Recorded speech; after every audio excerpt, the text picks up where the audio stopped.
ENGIE, Southern Perú, CONAMIN 2024, Petroperú, Clínica Cavani, Asociación Peruana de Hidrógeno, Pilum, Media Impact, Viceversa Consulting.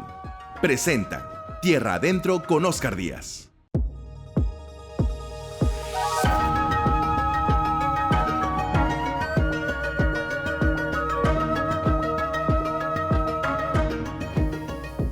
Señoras y señores, muy buenas noches y bienvenidos a una nueva edición de su programa dominical Tierra Adentro, el primer programa económico empresarial de la televisión peruana en doble horario estelar. Recuerden que nos encontramos a las 7 de la noche y a las 9 de la noche por este canal, el canal más importante de noticias del Perú, que es ATV+. Oscar Díaz les da la bienvenida y los invita a acompañarnos durante la hora porque tenemos entrevistados, notas de interés, reportajes como siempre muy variados, desde un ángulo distinto, ¿no es cierto?, de lo que presenta en general la parrilla de la televisión peruana, que de eso se trata, darles información de valor para el desarrollo de sus actividades en el Perú. Bien, hoy día quiero empezar, como siempre, recomendando nuestras redes sociales. Mi equipo de redes sociales de los Community Managers me lo recuerdan siempre. Estamos presentes en todas las redes sociales y en particular les recomiendo suscribirse, que no cuesta, y prender la campanita en las notificaciones en nuestro canal de YouTube Tierra Adentro Perú, porque así reciben de inmediato y automáticamente los reportajes, las entrevistas que vamos subiendo a nuestro canal. Así que muchas gracias por estar con nosotros. Bien, esta semana hay un tema de toda actualidad que no podríamos ni queríamos evadir y ese es nuestro comentario editorial de hoy. Amigos de Tierra Adentro, como todos deben saber, la Comisión Permanente del Congreso aprobó el informe final que recomienda destituir e inhabilitar por 10 años a todos los miembros de la Junta Nacional de Justicia. Y esta semana, con solo 67 votos, el Pleno del Parlamento podría ratificar esta decisión, descabezando así al órgano encargado de supervisar el correcto desenvolvimiento de jueces y fiscales. Vale la pena recordar que solo el 8% de los peruanos aprueba el actual Parlamento y, por lo tanto, sus acciones revisten especial gravedad, ya que este no cuenta con la mínima autoridad moral que el caso requiere. Vamos a hablar claro. Aquí lo que se pretende es instalar una dictadura congresal que quiere tomar por asalto el Sistema Nacional de Justicia, el Poder Judicial, la Fiscalía de la Nación y finalmente el sistema electoral con oscuros intereses. El Congreso de los mochasueldos, los violadores, de los que secuestraron a la SUNEDU y la Defensoría del Pueblo quieren evitar a toda costa ser investigados. Y al grito de mueran los caviares, lo que en realidad pretenden es conseguir impunidad para sus delitos, ni más ni menos. Por eso la relatora especial de las Naciones Unidas sobre la independencia de magistrados y abogados, Margaret Satterwhite, junto a Transparencia y Proética, entre muchos otros, ha expresado su preocupación por esta pretendida politización de la justicia. Amigos de Tierra Adentro, dos pilares fundamentales del boom económico peruano de estas últimas 2 décadas han sido su estabilidad jurídica y la independencia de poderes. Pues bien, si esta semana el pacto mafioso del Congreso descabeza a la Junta Nacional de Justicia, estaría dinamitando esos pilares y poniendo en riesgo no solo la democracia peruana, sino también la estabilidad económica del país. Señores congresistas, solo les pido que recuerden lo que le pasó al fugaz gobierno de Manuel Merino, que duró solo 5 días en el poder ante el repudio nacional. Ustedes están jugando con fuego y cuando juegas con fuego te puedes quemar. Salvo mejor opinión.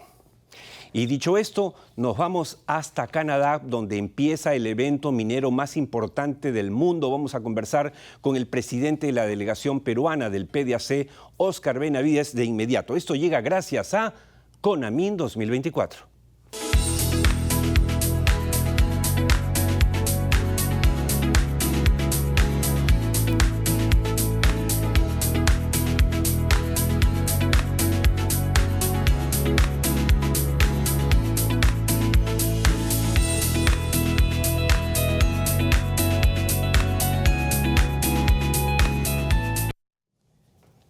Bien, Estamos en contacto, como lo anunciamos, con Óscar Benavides, presidente de la delegación peruana del PDAC 2024.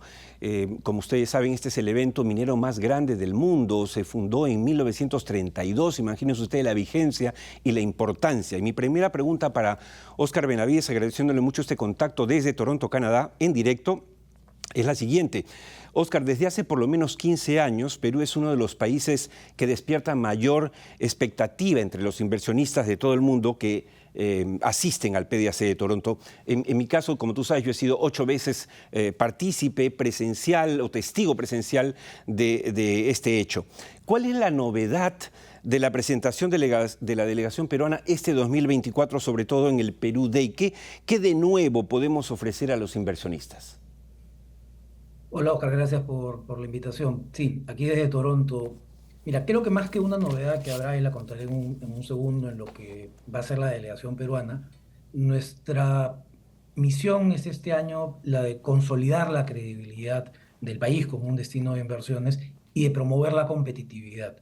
Eh, no podemos venir aquí a contar cuentos. Aquí tenemos que ser transparentes. Los inversionistas tienen información y saben de las potencialidades enormes que tiene el Perú y de los atractivos enormes que tiene el Perú para invertir en minería y en otras cosas, pero también saben de los retos que debemos afrontar para poder atraer esa inversión. Recordemos, tú has estado aquí muchas veces en Toronto y podrás haber visto en su momento cómo compiten los distintos países para ser destinos de inversionistas. Tenemos a Brasil, a la India, la Unión Europea propiamente ha tenido un stand, Chile, Ecuador, un largo etcétera. El Perú tiene que venir a promoverse, a promover lo que podemos dar a los inversionistas. Y en esa línea hay dos ejes principales que son los que mencioné: credibilidad y competitividad. Este año tenemos una delegación muy potente, una delegación de más de 330 personas, incluyendo a autoridades de gobierno del más alto nivel. Y esas autoridades tienen sobre sus hombros la importante responsabilidad de consolidar esa credibilidad. Tú recordarás el año pasado, en el que recuerdo también que estuviste aquí, que vino el primer Otarola y era un momento muy difícil, era un momento Así en el que es. las protestas sociales estaban, digamos, en boca de todos y hubo una labor distinta. Este año toca consolidar esa labor de presentar al Perú como un destino confiable y ojalá que existan, como esperamos que existan, anuncios muy importantes de las autoridades sobre las cosas nuevas que se van a hacer para promover. Y sobre eso, Óscar, es importante destacar que el año pasado efectivamente estuvo primero Otárola, pero repite este año, está ahí también, va con el nuevo ministro de Economía y Finanzas, José Arista, va con el nuevo ministro de Energía y Minas, Rómulo Mucho, con quien vamos a conectarnos luego. Obviamente va el presidente del Banco Central de Reserva, que es un clásico ya, pero dime, ¿esto digamos, qué imagen crees tú, qué tan importante puede ser y significar esa presencia ante los ojos de los inversionistas del mundo? Es fundamental que las autoridades den la cara y las autoridades den los mensajes apropiados. Pero me atrevo a decirte, es más importante todavía que se cumplan los ofrecimientos que se hagan. Los inversionistas hacen seguimiento a los ofrecimientos y en la línea de lo que mencionaba, construir una credibilidad, debemos consolidarla. Hay mucha expectativa, ya en algunas declaraciones a prensa y que ha venido haciendo el primero Tarola y el ingeniero Mucho, ministro de Energía y Minas, han referido que van a haber anuncios. Esperemos que sean los anuncios que la industria en general y el país, me atrevo a decir, están esperando. Hay expectativas renovadas, se siente en el ambiente de estos días en el que está comenzando la conferencia, por la presencia del ministro Mucho, una persona que ha caminado el Perú completamente, que conoce de qué se trata hacer minería, las dificultades que enfrenta, pero más importante de eso, las bondades que pueda la minería traer. Como tú sabes, el ministro Mucho es una persona que ha promovido la convivencia entre la minería y la agricultura, entre otros temas de esa envergadura. Entonces estamos bastante optimistas y eso es lo que queremos trasladar, que hay un mensaje de optimismo del Perú hacia afuera y que vean los inversionistas cómo es posible que tanto gobierno como sector privado podemos juntarnos, podemos hacer una agenda conjunta y podemos llevarla adelante. Eso De es lo que acuerdo. estamos buscando hacer De aquí. acuerdo. Oscar, muchas gracias, felicitaciones. Me parece que realmente el número que has mencionado de la delegación es bastante grande, de las más grandes que yo recuerde que hayan participado en el PDAC, lo cual habla muy bien del ánimo del empresariado nacional por promover el país. O sea, estamos convencidos en este programa, como tú sabes, que el Perú es grande, que el Perú puede ser el centro del cobre mundial. O sea, hay muchas cosas por hacer y espero tenerte pronto en el programa. Muchas gracias y mucha suerte en los siguientes días del PDAC.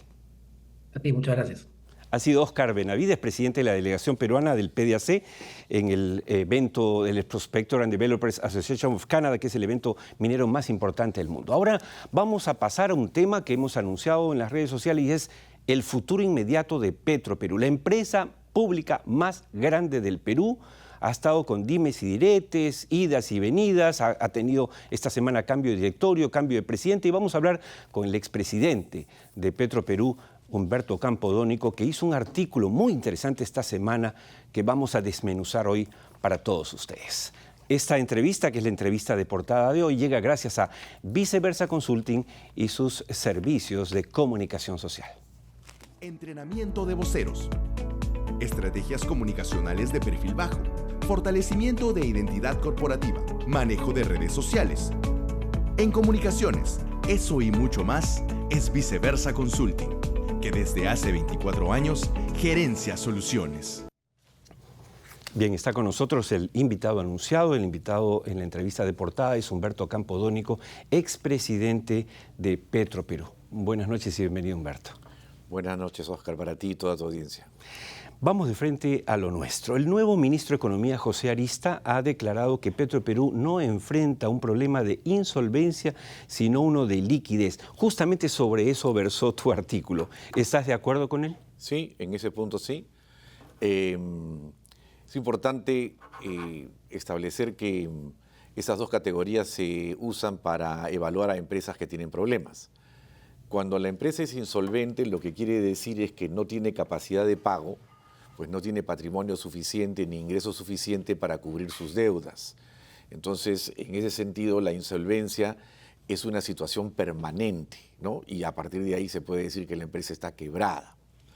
Mientras que el problema de la liquidez es una situación transitoria de incapacidad de pago, pero se sabe que la empresa sí es capaz de generar los recursos para pagar la deuda más adelante. En ese momento entonces necesita una inyección de capital, algún préstamo, algún aporte que le permita pasar ese bache y en esos momentos ya con la liquidez recuperada seguir adelante, ¿no? Entonces, en el caso de Petroperú, no es que, digamos, sea un análisis personal, sino que lo han dicho, por ejemplo, Arthur D. Little, que es la organización encargada la consultora encargada de hacer ese diagnóstico, y lo que ha dicho es que ese es el problema, es un problema de liquidez y no de insolvencia. El informe que estás mencionando, que es muy importante y que reconoció el ministro Rómulo Mucho la semana pasada, que era un informe que hay que tomar en cuenta por la seriedad de la empresa, allí Arthur D. Little habla, y Columbus habla de, evalúa la situación de la empresa y proyecta flujos de caja hasta el 2032, 10 años, los cuales se muestran positivos para el futuro de Petroperú. ¿Cuál es la explicación de eso? Digo, ¿cuál es la explicación? Porque acá tienes a mucha gente, no vamos a decir nombres, que dice, no, ya el mundo se acabó, para Petroperú quiebra mañana. Sí, no solamente lo dice Arthur D. Little, lo dicen las calificadoras de riesgo, Standard & Poor's y Moody's. Perdón, Moody's no, Fitch, que son las que evalúan a Petroperú. Ellos dicen constantemente que una vez que la refinería entre en funcionamiento, todos los ingresos van a mejorar y Petroperú va a estar en una buena situación. Ahora, específicamente lo que hace Arthur D. Little es una proyección interesante. Lo que te dice es cuál va a ser el llamado EBITDA, que es la capacidad de generar ingresos de una empresa, hasta los 10 años. Y todos los años son positivos, con diferentes alternativas. Tienes más mercado, tienes menos mercado, tienes mayor margen de ganancia en el refino, tienes menor ganancia menor margen. Ok. y hasta el Claro, no es 2032... que se pone a soñar, es una empresa muy seria, se pone en diferentes escenarios para dar una Claro, proyección porque hay seria. algunos que dicen, no vas a ganar tanto margen comercial, no, tu margen de refino va a... Entonces se prueban las... Bueno, Claro. en todas, el EBITDA, o sea, esa capacidad de generar, sale positivo. Lo que pasa es que si lo ves hoy día y tú dices, ya, el EBITDA es positivo, pero ¿cuál es la deuda hoy? Son como 4.600 millones de dólares. Claro. Entonces, si hoy día la quisieras vender, esos flujos no te alcanzan para pagar la deuda que un inversionista quisiera comprar la empresa. Entonces, no, tienes un patrimonio negativo si la quieres vender hoy. Pero si la empresa sigue trabajando todos estos años, en este caso hasta el 2032, tienes flujos positivos. Y el problema es de liquidez, no de solvencia. Por lo tanto, como la empresa no está quebrada, no tienes por qué venderla hoy, ¿no? Y eso es lo que ha dicho el ministro Arista. Y yo creo que eso es o sea, no soy yo. O sea, es Fitch, Standard & Poor's, Arthur D. Little. Hablando justamente en esa línea también, y me interesa mucho hablar y me seguí mencionando Arthur D. Little, Fitch o The Economist, porque se ha desatado una guerra sorda que esperamos pase, ¿no? De ataques y defensa contra y a favor de Petroperú con opiniones. Entonces acá la invitación a Humberto Campodónico no era para que nos dé, con todo respeto, su opinión, sino para que en base a lo que dicen, ¿no es cierto?, estas evaluaciones de empresas serias pueda proyectarnos la situación. Y en ese sentido, el informe de junio del año pasado de Arthur D. Little, Humberto, dice, entre otras cosas, Petroperú debe empezar a funcionar con su refinería, que le va a dar dinero, y debe volver al upstream, o sea, debe manejar lotes, para hablarlo en cristiano para los amigos televidentes. Lo cual contradice a otro que dice, no, Petroperú no debe volver a operar lotes, que hay todo un tema. Bueno, ¿cuál es tu opinión sobre eso? Bueno, ese es un tema de la más alta importancia. Toda empresa petrolera grande, casi todas las latinoamericanas, pero también las norteamericanas, las francesas y, digamos, las que están en la OPEP, tienen un principio, que es la integración vertical. O sea, estar en todos los eslabones de la cadena, desde producir petróleo, refinar petróleo y comercializarlo. Entonces, cuando hubo la privatización de los años 90, Petroperú ya no tuvo grifos y Petroperú tampoco ya no tuvo lotes petroleros. Se quedó solamente con la refinería, o sea, un solo margen de ganancia, ¿no? Yo en un momento he dicho que no debería llamarse Petroperú, sino Refino Perú, porque no tiene petróleo. Claro. Ok, entonces, el tema es que incluso en los momentos en los cuales la refinería nueva comenzó a arrancar, en el 2020, la refinería antigua paró mientras se construía la nueva. Y la refinería se ha demorado, y en el interín lo que hemos tenido es la guerra de Rusia con Ucrania, han subido los márgenes, ha habido toda una serie de problemas. Entonces, lo que ha pasado con Petroperú es que al no tener lotes, al no tener grifos, e incluso al no tener refinería, ha entrado en una situación de iliquidez. Y el haber tenido que gastar, claro, 4.000 millones para construir la nueva refinería. Exactamente, pero eso es más un tema de deuda. La cuestión es el gasto corriente que se tiene que hacer para seguir adelante. Claro. Entonces, el tema es el siguiente. Si tú tienes en Talara lotes petroleros que siempre han sido de la empresa petrolera, porque la empresa petrolera construye ahí su refinería para usar ese petróleo, y eso cuesta $40 por barril como costo, y cuesta en el mercado internacional 80. Entonces, lo que hay que hacer es ver la manera bajo la cual el Estado alinea sus intereses y dice, bueno, he construido acá una refinería, tengo estos lotes petroleros que ya expiran, entonces, ¿por qué no hacer que la empresa nacional participe? Y de esa manera podrá tener un mejor ingreso y un mejor EBITDA. Y eso es lo que hace Arthur D. Little. Calcula que si Petroperú entra a diferentes lotes, pero entre ellos el más importante, el lote 10, su EBITDA va a ser más de 80 o 100 millones de dólares, que se suman al EBITDA que hace la refinería.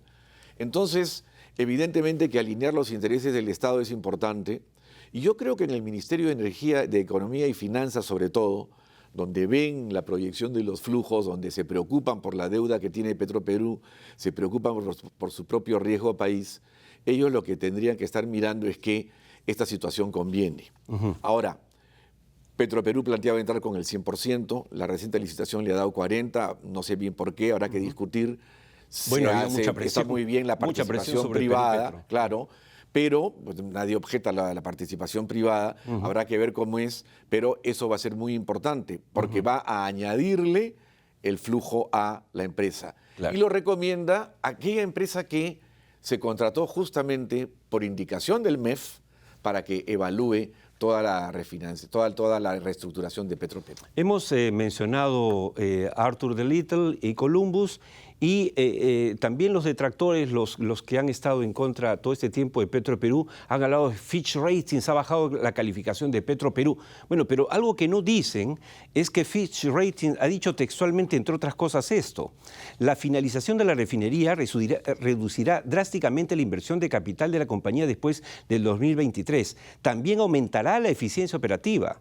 De su lado, los predecibles aumentos de los márgenes de ganancia de la refinería deberían traducirse en márgenes de ingresos, EBITDA, con lo que tú mencionabas, más sólidos durante el horizonte de nuestra calificación de la empresa. Esto lo dice el 14 de abril del 23, Fitch Ratings. Quiere decir, en términos sencillos, que no es para Fitch Rating la refinería un elefante blanco. Totalmente de acuerdo. Sino todo lo contrario. Es que aquí se ha manejado ese término en el sentido de decir que es no solamente un elefante blanco, sino un barril sin fondo por los problemas que ha tenido Petroperú y donde ha tenido que solicitar apoyo del Estado, ¿no? Siempre es un problema en un país pobre, con 30% de pobreza, con recursos escasos, donde se tienen que atender diferentes necesidades, desde las ollas comunes a alguna carretera, que una empresa esté, digamos, una empresa pública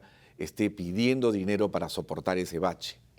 Hay que decir también que el apoyo que le dan en otros países, en Chile, a Codelco le han dado cerca de 2.500 millones de dólares en los últimos años, en Colombia, en Ecuador, es un tema muy importante. Petroperú ha entrado a la refinería casi con capital propio, 93% capital propio, solamente 7% deuda. El apalancamiento es enorme, ¿no? Y eso evidentemente no debería suceder. Entonces yo creo que esas consideraciones lo que hacen es que Petroperú y su nuevo directorio vean bien la situación. Creo que bueno, se ha dado un paquete de ahora unos 1.300 millones de dólares.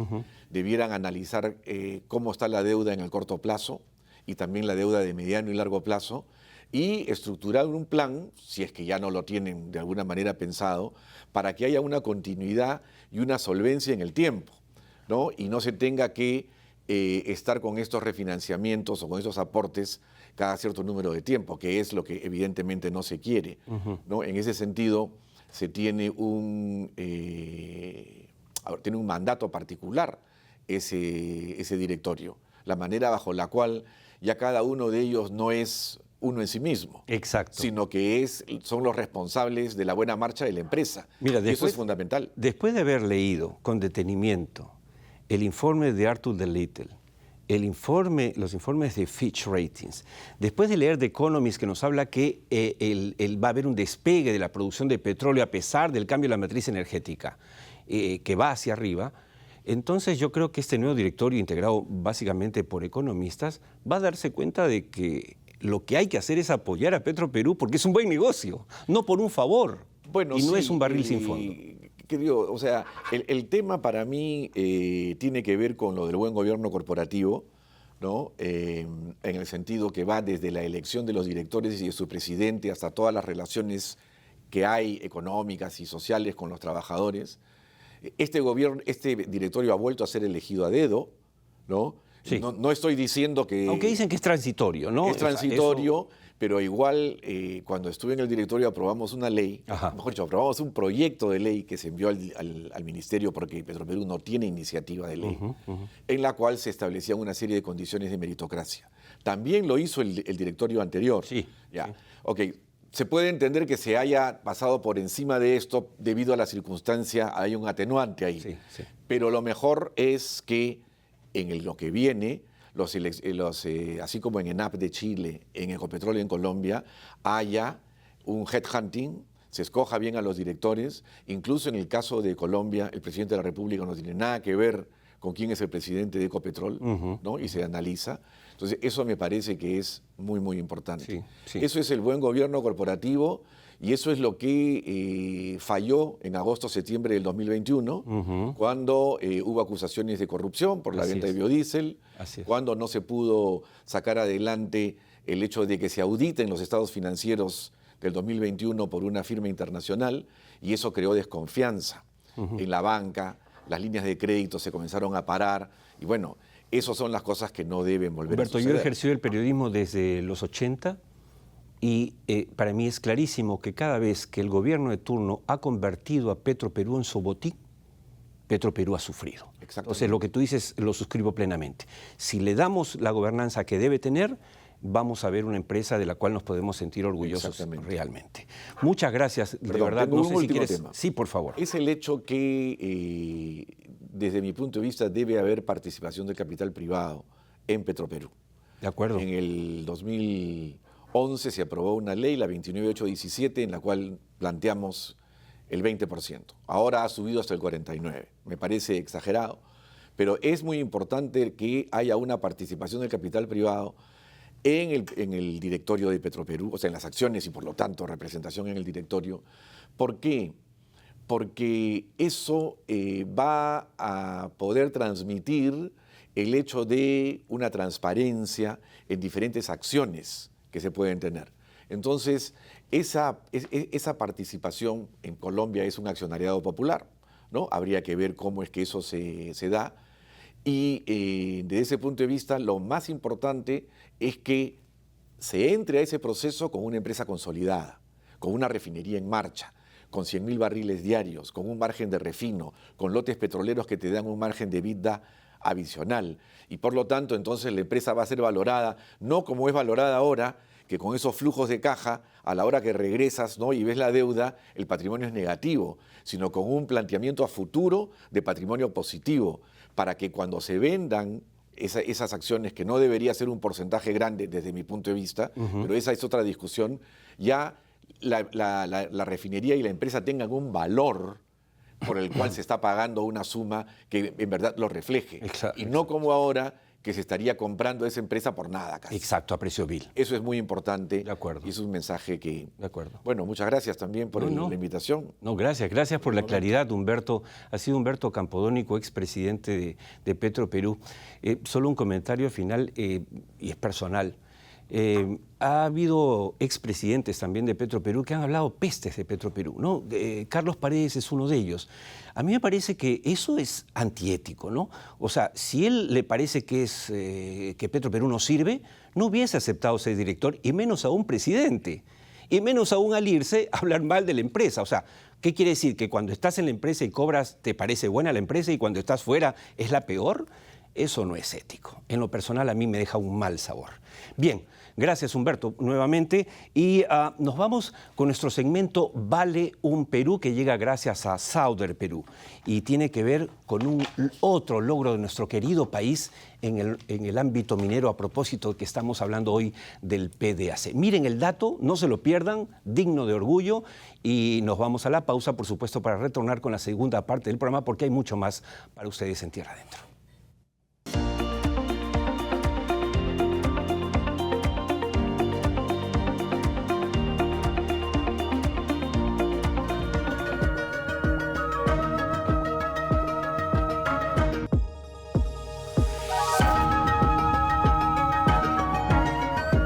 Bien amigos, empezamos el segundo bloque de hoy de nuestro programa Tierra Adentro.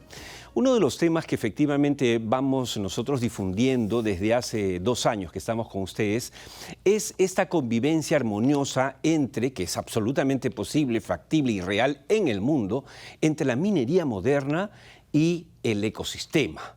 Este es el caso que les vamos a contar, la historia del esfuerzo de una empresa que convierte un lugar donde derivaban los relaves a convertirlo en el segundo humedal más grande de América Latina. Miren esta historia y sorpréndanse.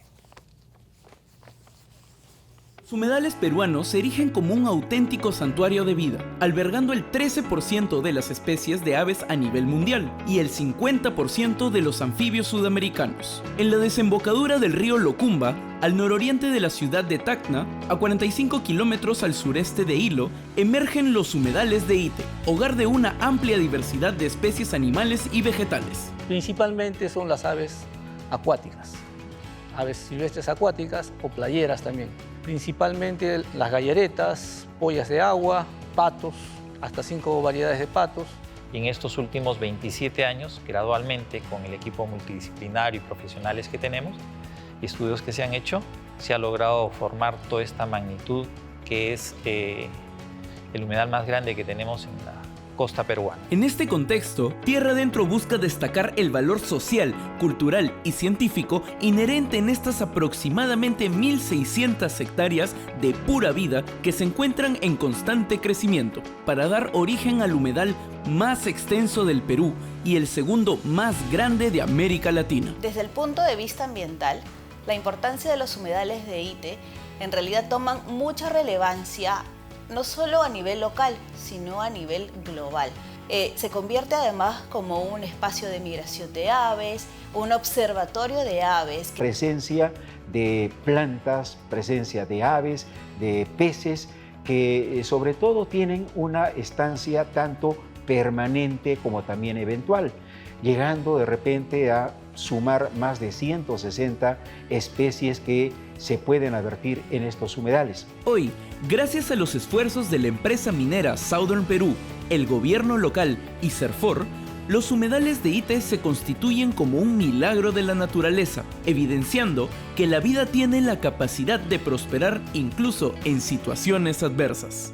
Una actividad minera consciente, responsable, comprometida, puede devolver de cierta forma estos servicios ambientales o servicios ecosistémicos a la población. En ese contexto, la empresa privada asume un rol activo, no solo para mitigar los impactos ambientales de su actividad extractiva, sino que va mucho más allá. Ante la problemática que se advierte, no solamente aquí en la zona sur, sino a nivel nacional, es de que convoca a las empresas para que elaboren el PAMA, un programa de adecuación medioambiental.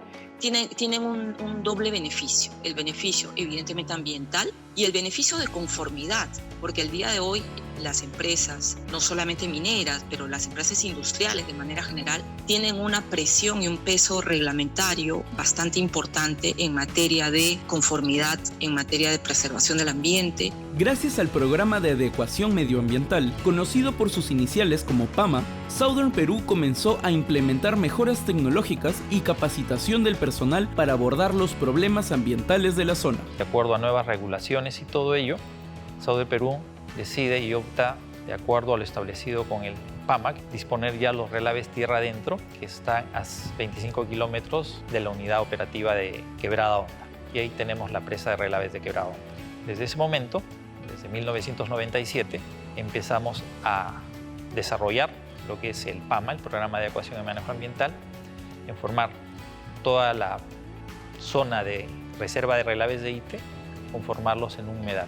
Tenemos a la otra parte, que es OEFA, quien fiscaliza, quien verifica que el cumplimiento de estos compromisos ambientales se dé de acuerdo a lo que se tiene establecido. Hay reglas de responsabilidad social de empresas, de sostenibilidad, de ESG, que obligan cada vez más a las empresas a tomar un rol activo de remediación. Gracias al esfuerzo conjunto de los diferentes actores involucrados, es que los humedales rápidamente se están convirtiendo en un atractivo en el sur del Perú, que recuerda el gran compromiso que tenemos todos como seres humanos con nuestro medio ambiente y la importancia de la educación para la preservación de las especies más vulnerables.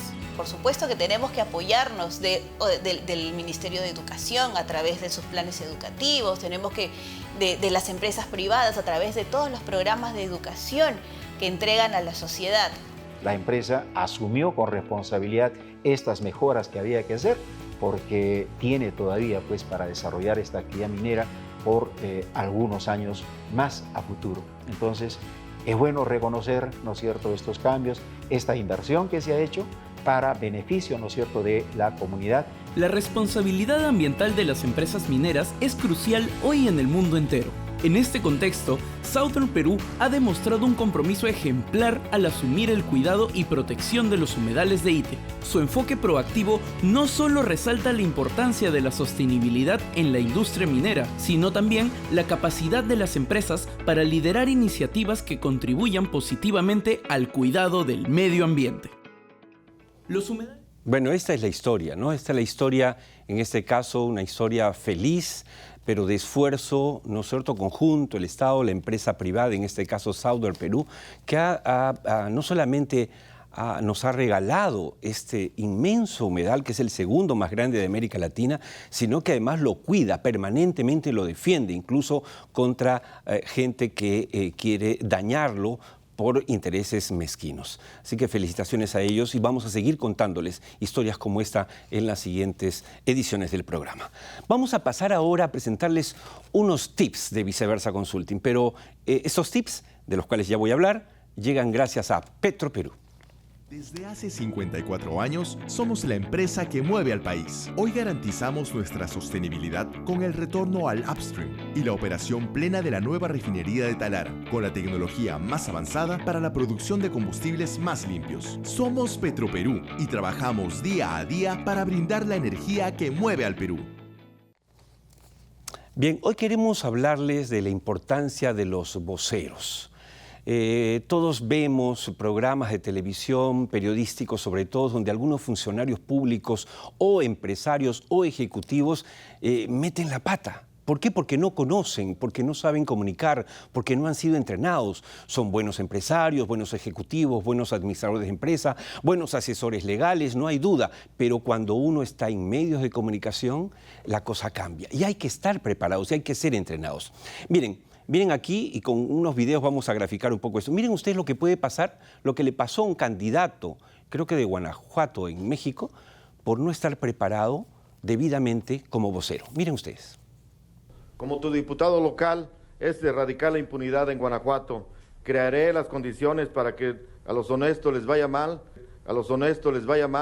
y a los corruptos les vaya mal también, para que todas las personas tengan una vida digna y una plena certeza y seguridad jurídica personal y patrimonial. En Guanajuato trabajaremos para establecer cero tolerancia a la corrupción y la impunidad. Gracias. Como se imaginarán, el candidato pues quedó último, ¿no? Pero si ustedes creen que eso solo pasa en México, no, en el Perú también. En el Perú, un hombre en Palacio de Gobierno de un cargo importante también tuvo una falsa performance por no estar preparado y salir a las locas a declarar. Mírenlo. Mi trayectoria profesional lo conocen mis amistades, lo conoce mi familia. Yo tengo mi conciencia limpia. Yo tengo mi conciencia limpia. Disculpa, yo tengo mi conciencia limpia y estoy acá para trabajar por el país y para trabajar por todos los peruanos. Ahora, claro, ustedes dirán, no, esto lo que pasa es que ¿dónde habrá estudiado este señor? ¿En qué instituto, universidad? ¿Quién sabe? No. También cuando uno estudia en Estados Unidos puede cometer errores si es que no está debidamente entrenado. Y este es un personaje muy conocido en el Perú que tuvo un desliz. Por favor. Que se conozca la verdad. Pero acá lo importante, Fernando, es que los aportes que se recibió en Fuerza Popular son aportes de dinero de fuente lícita, Bueno, claro, estamos seguros que quiso decir lícita, pero dijo ilícita. Entonces, a veces nos gana el nerviosismo porque no estamos entrenados debidamente en el momento adecuado. Y eso en televisión es fatal. Por eso es tan importante entrenarse. Ahora, todos conocen a Messi, ¿no es cierto? Todos han visto, o la mayoría, el Mundial y se impresionan con el arte de este genio del fútbol. Miren ustedes simplemente uno de sus disparos de tiro libre. Allí va Messi.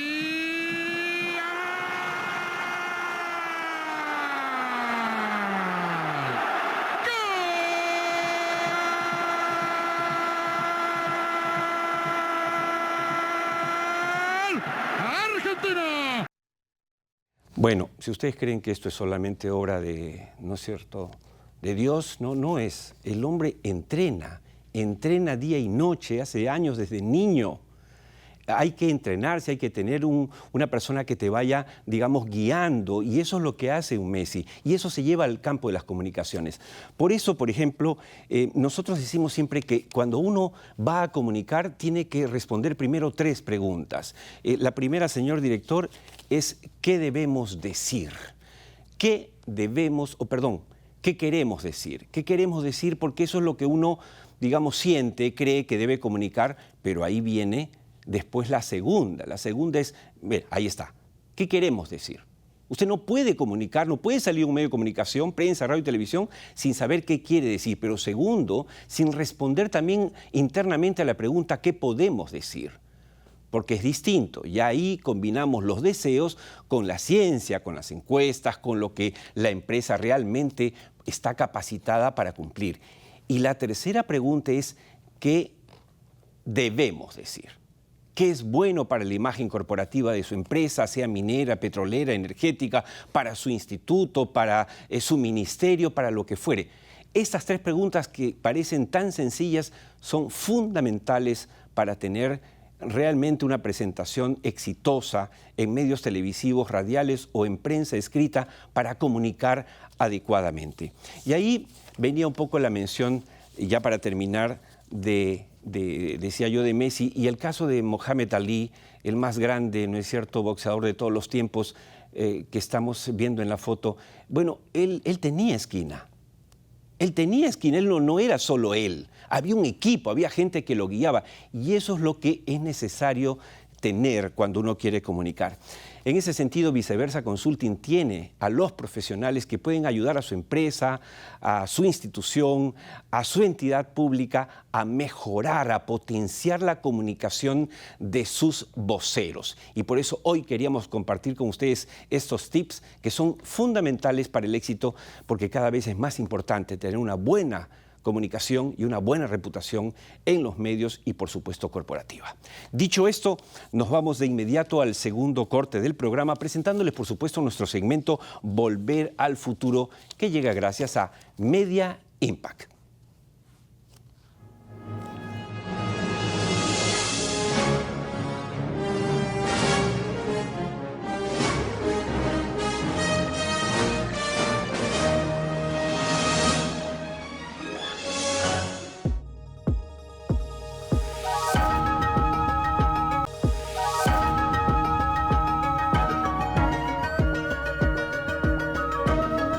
Amigos de Tierra Adentro, entramos a la tercera y última parte del programa, recordándoles que pueden seguirnos a través de nuestras redes sociales. El programa todos los lunes aparece completo y en partes por secciones en el canal de YouTube Tierra Adentro Perú. Les sugerimos, los invitamos a suscribirse, es gratuito, y a marcar la campanita de notificaciones para que reciban automáticamente cada vez que subamos información, les va a llegar directamente esta información. Hecha la invitación, vamos a irnos hasta los Estados Unidos, como siempre, para conectarnos con José González desde Wall Street, que llega en esta oportunidad gracias a Media Impact.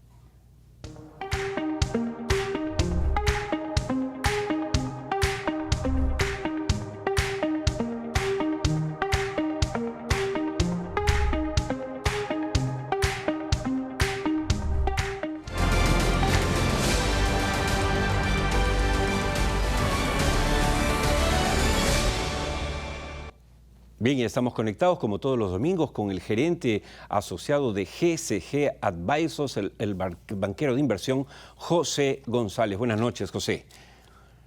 Encantado, Oscar, estar en el programa siempre. Las conclusiones de la COP28 que comentamos hace algunos meses contigo tienen que ver directamente, muchas de ellas, con la actividad extractiva mundial y cómo esta debe continuar, pero con una clara conciencia de su impacto y responsabilidad para las futuras generaciones. ¿Qué tan presentes crees que van a estar estos temas en el PDAC que empieza hoy? Completamente, pero curiosamente cuando uno ve los anuncios ya a puertas de que empiece la conferencia, Curiosamente, este año, Oscar, la agenda es más técnica que macroeconómica o geopolítica, como fue el año pasado. La COP28 iba en la misma dirección y parece que hay una normalización en la discusión minera. ¿Cuáles son los tópicos anunciados por la propia dirigencia de la conferencia? Inteligencia artificial en exploración minera, incrementos de costo en minería, preocupación por la inflación y los costos crecientes, particularmente en términos de personal, fuentes de capital, quién financia la expansión minera, particularmente la exploración, buscando nuevas fuentes de financiamiento, la búsqueda de metales para baterías, litio, cadmio y grafito. Son las litio, níquel y grafito, perdón, son las discusiones en función de cómo se va a organizar el sector privado y público alrededor de esos metales para la producción de minerías, y el último, promoviendo seguridad en minería. Hay un enfoque muy grande en seguridad industrial. Veremos cómo vienen los ecos, pero la propuesta de los organizadores es discutir estos temas. Me comentaba nuestro productor de televisión, Óscar Andrés Díaz, que había visto un documental muy interesante sobre el Congo y la minería del Congo, lo que habíamos hablado contigo en otras ocasiones, y que es realmente de terror. Así que le he pedido, porque está en inglés, traducirlo, vamos a hacer subtítulos y vamos a compartirlo con los amigos televidentes, porque se habla de Congo, pero nadie sabe cómo es. Entonces vamos a compartirlo. Pero ahora, el tema es el siguiente. Conversamos al inicio del programa, José, con el presidente de la delegación del PDAC, y le preguntamos si es que era posible, en las circunstancias actuales, con una buena promoción, convertir a Perú en el nuevo centro mundial del cobre. ¿Es esta una posibilidad real o es un sueño simplemente? Recordemos que en términos de brownfields y greenfields, es decir, proyectos de expansión y proyectos nuevos, los que han estado detenidos y que ya están aprobados varios de ellos, y las prospecciones, el Perú puede, en términos reales, por existencia de reservas probadas, es decir, ya se ha hecho geológica 1, geológica 2, estudios de minería, de impacto ambiental, de impacto social, podemos duplicar la producción de cobre en el Perú, es decir, llegar a esos 5 millones de toneladas anuales, que son las de Chile.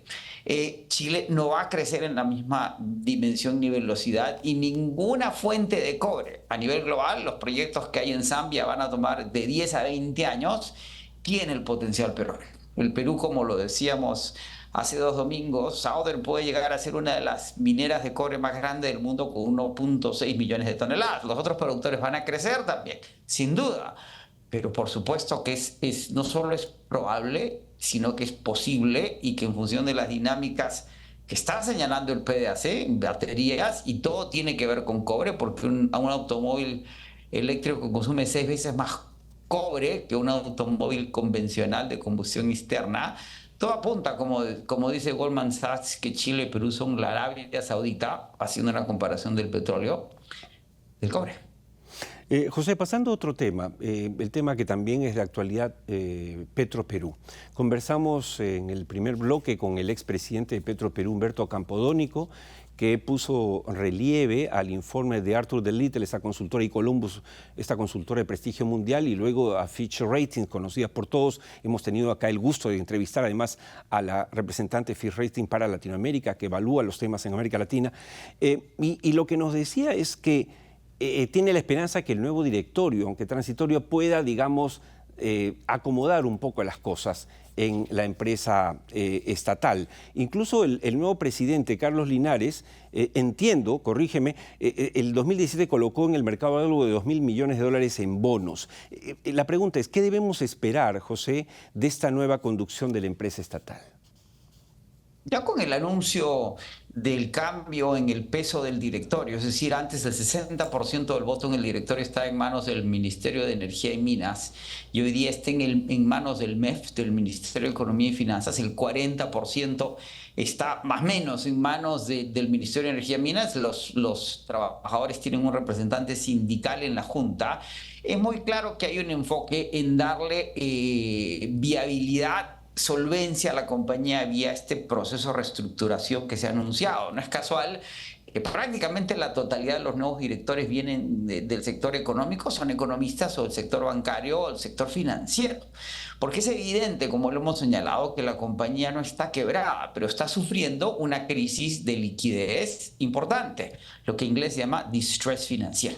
La compañía requiere una reestructuración y la misión, según el decreto y las decisiones tomadas en el Ejecutivo, es que este directorio, que va a estar en posición por un año, diseñe, establezca, estructure y aplique el plan de reestructuración. Todos los analistas internacionales, las calificadoras de riesgo dicen que la compañía tiene una crisis de liquidez que puede tomar entre 3 y 5 años, pero que después de resolver esa crisis de liquidez hay bancarrotas por liquidez, sin duda, pero son las bancarrotas más suaves. Son las bancarrotas que requieren lo que se llama un workout, del cual se sale. Es un problema de flujo de caja, no de solvencia. Y esta junta de directores debería estar encargada de plantear esa reestructuración y darle la viabilidad a la compañía que tiene. Hay una serie de concepciones no bien entendidas desde ciertos sectores del sector privado, quienes critican que el Estado no debería ayudar, asistir, rescatar a la compañía. Que es un barril sin fondo, que se está yendo a pérdida, y no es así. Correcto, porque además la propiedad, Oscar, la compañía es propiedad del Estado. Claro, ¿sí? es un inversionista. Su accionista tiene que invertir. Correcto. Claro. No la puede dejar quebrar. Es decir, Amazon, una de las compañías hoy día más grandes del mundo, cuyo accionista mayoritario, Jeff Bezos, es uno de los hombres más ricos del mundo, no dio ganancias ni pagó dividendos por más de una década. ¿Sí? Lo que hacía era reinvertir su dinero. Es un escenario distinto. Sí. Pero lo que hizo Amazon fue reinvertir su dinero sin pagar, sin tener resultados netos, hasta que se convirtió en la compañía que tenía que convertirse. Claro. No se trata de que el Estado ayude a Petroperú, se trata de que el Estado permita la solvencia de su propiedad, de la compañía que le pertenece, de tal manera que una vez resuelta la crisis de liquidez, se tomen decisiones inteligentes con Petroperú y no se remate por el precio de sus deudas. Ahora, lo más importante quizá, José, ya para terminar, en la conversación con Humberto Campodónico, ¿quién mejor que tú para decirnos si estamos en lo correcto o no?, es que habiendo contratado Petroperú a la empresa Arthur de Little y Columbus, que es una de las más respetables del mundo, y después tener el informe de Fitch Rating, los dos, o sea, no estamos hablando de tu opinión, la mía, la del expresidente tal o cual de Petroperú, dicen, uno, esta empresa tiene problema de liquidez, pero puede tener perfectamente recuperación poniendo en funcionamiento a plenitud su refinería Talara. No dice es un elefante blanco, no va a funcionar, no es un buen negocio, sino todo lo contrario. Y segundo, dice, tienen que volver al upstream, es decir, tienen que operar lotes, lo cual hace que se jalen los pelos algunos de los que posiblemente nos estén viendo ahora, pero no es mi opinión, es lo que dice Arthur de Little y Fitch. ¿O no, José? Es correcto, Codelco tiene una mina, sí, y es propiedad del Estado. Ecopetrol maneja pozos, Petrobras maneja pozos. Y por otro lado, la condición, sale un artículo en Bloomberg en donde dice que hay inversionistas interesados en los bonos de Petroperú porque hay una diferencia entre lo que pagan los bonos de Petroperú y los que paga la República. La lectura del mercado es que la República no va a dejar que desaparezca, se remate, quiebre Petroperú. Y el interés está ahí. Pemex tiene una deuda de 106.000 millones de dólares. Es la compañía de petróleo más. Dios. Tiene obligaciones por 11.000 millones este año. PDVSA, que está quebrada, sí, y que dejó de pagar sus deudas en el año 2017, tiene deudas por 45.000 millones de dólares. Para cualquier efecto práctico, Petroperú es una compañía más pequeña, pero su problema de liquidez es absolutamente manejable. Y de eso está encargado este directorio. De acuerdo. Muchas gracias, José, como siempre. Muchas gracias. Hasta el próximo domingo. Encantado siempre. Que analizaremos los resultados del PDAC de Toronto. Bueno, se nos fue el tiempo. Se nos fue el tiempo y nos vamos con una reflexión de Buda. Todo el mundo conoce quién es Buda, ¿no es cierto? Miren ustedes esta reflexión, breve y directa. No es rico quien más tiene, sino quien menos necesita. Y con esta reflexión nos vamos hasta el próximo domingo en esta su casa. Los esperamos, por supuesto, a TV+, en este su programa Tierra Adentro. Oscar Díaz les agradece su compañía, los invita a acompañarnos también la próxima semana, si Dios quiere.